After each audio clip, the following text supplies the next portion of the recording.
That's right. Flippy update. Do you want fries with that? That's right. The Flippy update is here, and you're also very excited about it. The Flippy update is, I have completely forgotten how this goes. How does it start? The pitch? Flippy update. Yeah. You forgot the pitch? Whoa, it's erased Flippy from my brain. is a colloquial name there for we the go. Thank disembodied you. robot arms that are Flippy. taking If our you jobs. don't know, okay. Flippy, if you don't know, is the colloquial name for the disembodied robot arms that are taking our jobs, enslaving our children, and flirting with our spouses.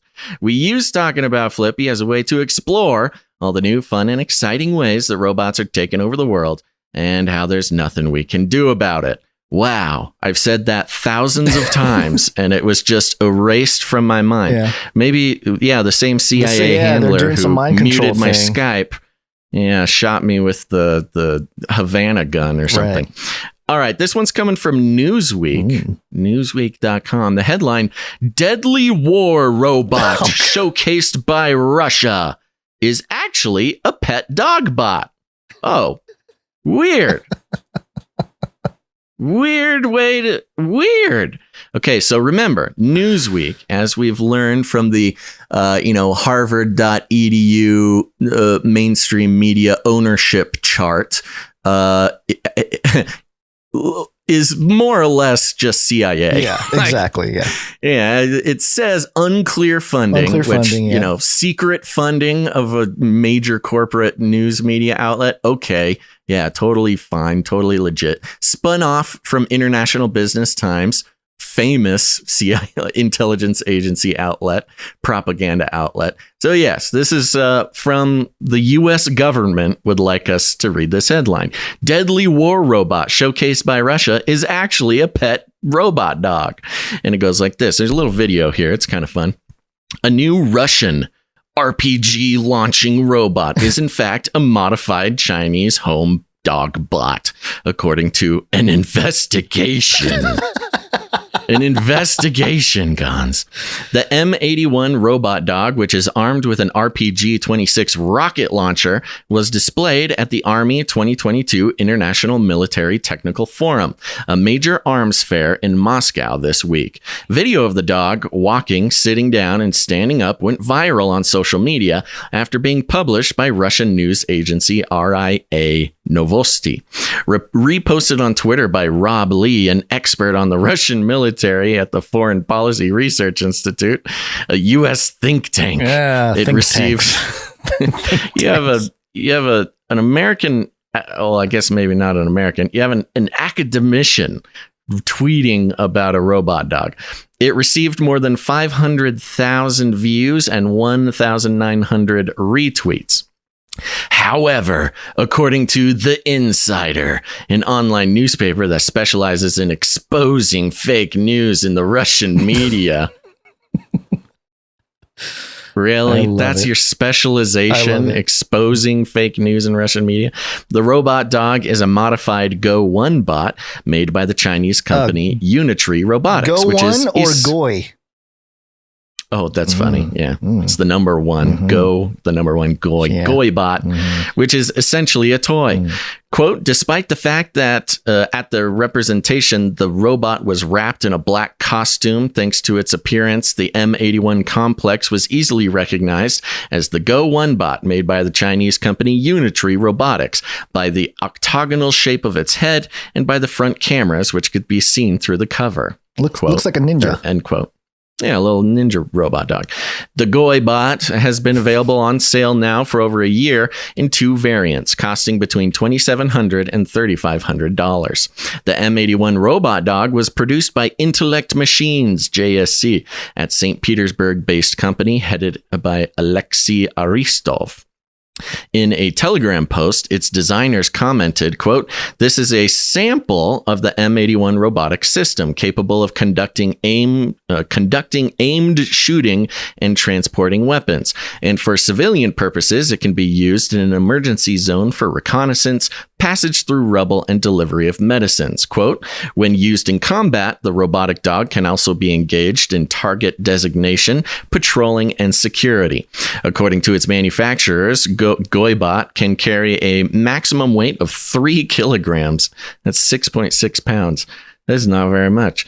The Insider reports this means it can carry an RPG-26 launcher, as seen in the video, but not one loaded with a rocket, as it pushes the weight up to 4.7 kilograms. Oh, yeah, of course. It is also unable to operate on rough or wet terrain and is vulnerable to hacking. Useless. Yeah, we can hack them.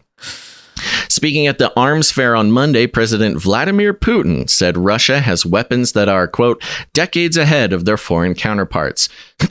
He said, quote, we are talking about high precision weapons and robotics, combat systems based on new physical principles. Quote, many of them are years, perhaps even decades ahead of their foreign counterparts. Trump or Putin? Or it's Putin, I guess the same, I guess. The Trump of Russia. And significantly superior in terms of tactical and technical characteristics.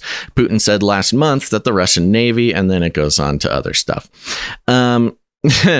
So, this is very interesting. Look, we've been following Boston Dynamics' robot dog Spot, who, Spot has been armed with many different military grade weapons over the years. Not supposed to. I mean, recently, because of Ukraine, there's a little bit less of a stigma against arming robot dogs. So a couple of things. Number one, yes, they're at a convention, an arms convention, and they said it was a sample. And you know what? If you're doing a sample, yeah, you just get a little $2,700 robot dog, slap a grenade launcher on the back or a rocket launcher, and, it's a fun little thing to put next to your booth at the arms convention. Get some attention, get some social media buzz.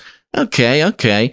But I find it fascinating that Newsweek, which all evidence points to being a United States intelligence agency outlet, would go so far as to call to debunk the need. Right. Thank you. That's kind of what it is. The need, even to feel the urge to debunk this is so silly. Yeah. It's pretty low-hanging fruit, Low-hanging fruit. We know that these robot dogs, they're called platforms. They're literally just a platform. You can put whatever you want on it. You can put a robotic arm to brush your teeth. You can put a rocket launcher to take out, tanks. You can put an assault rifle to, to go sneak into the Kremlin or something. You can do all sorts of things with these robot dogs. And to point out like, oh, this is just a cheap robot dog that they bought from China. This is so silly. Russia should feel very silly about themselves. Is just kind of it's embarrassing. It's kind of fear-mongering at its lowest grade. It's just nonsense, especially because Russia and China, their relationship is getting serious with the, potential gold-backed currency and stuff. They're not talking about that. Yeah. They're like, oh, scary robot pet dog. And it also, is kind of giving this impression that this is Putin's robot dog with a rocket launcher on it, when in reality, it's just some company, like startup company who is trying to sell weapons. It's a competition. At a convention. It's a U.S. competition. The military industrial complex has their competitive. This is a business story more than it is a geopolitical, military story. Yeah. And if you're a business in Russia, which is already rife with corruption, and you're going to a conference, you need something cool to show at the conference. Yeah. You're going to call up China, get a cheap robot dog, and slap a rocket launcher on the back. Of course you are. But Newsweek sort of using it as we could defeat Russia really, really easily, is the exact same thing. Newsweek, again, an extension of the intelligence industry in America, is doing the exact same thing that they are sort of making fun of Putin for doing at the end of this, which is being like, we're the best, we have the best weapons, and everybody else has bad weapons. And Newsweek is just saying the same thing. Which is weird, because are they agreeing with Trump? The Trump's got top secret things? Newsweek? Yeah, maybe. Yeah, that could be it. His top secret super bomb. Super bombs and sonic super weapons and all kinds of stuff. So in summation, part of the Flippy update, a lot of the Flippy update is not only to recognize how social engineering is being used to bring us into some robotic dystopia into the future where robots are valued higher than humans for so many reasons, but also Flippy in particular being a mode or a tool with which to communicate geopolitical superiority. We've seen that with the flippy arms up there in space. We've seen it, robotics is as much of a, peeing contest between countries as it is some sort of technocratic solution for the problem of humanity. And just love to see it, man. We just love to see it. Good job there, Newsweek, if that is your real name.